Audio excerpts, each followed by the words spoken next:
जी हुई जाओ खेत में खटनिया हो राजा करबो नहीं गेहूं के कटनिया हो।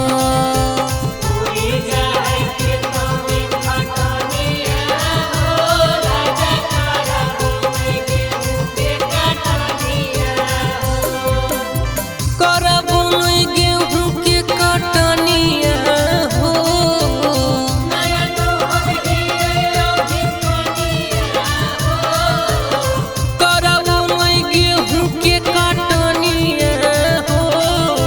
गरमी से मुरझानिया हो राजा करबो नहीं गेहूं के कटनिया हो।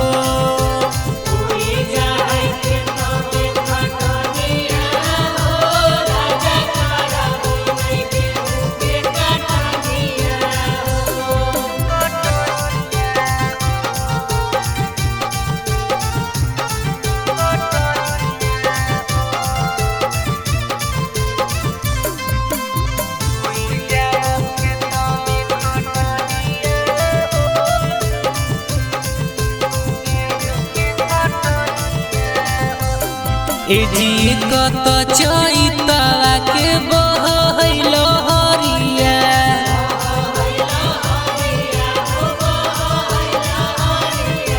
चेहरा हसीन हमर होई जैतै करिया।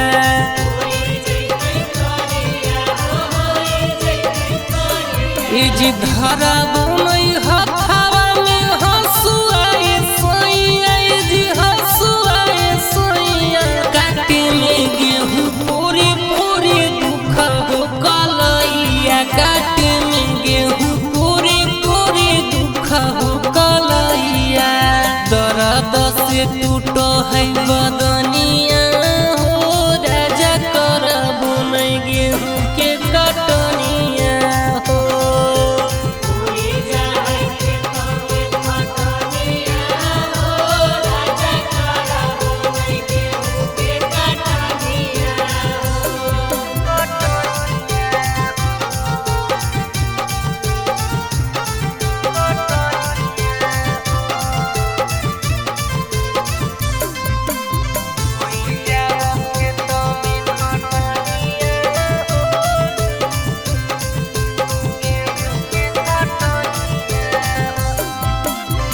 हीरा के ही राजा हम सुकवार हो।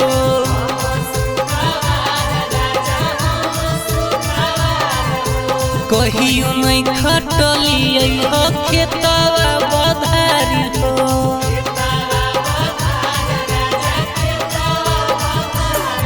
जी चल जाहु बहरा परदेसवा कमाई हो परदेसवा कमाई हो। नहीं पड़ता ये राजा जी हमरा कुटी में घिसियाई हो। नहीं पड़ता ये राजा जी हमरा कुटी में घिसियाई हो।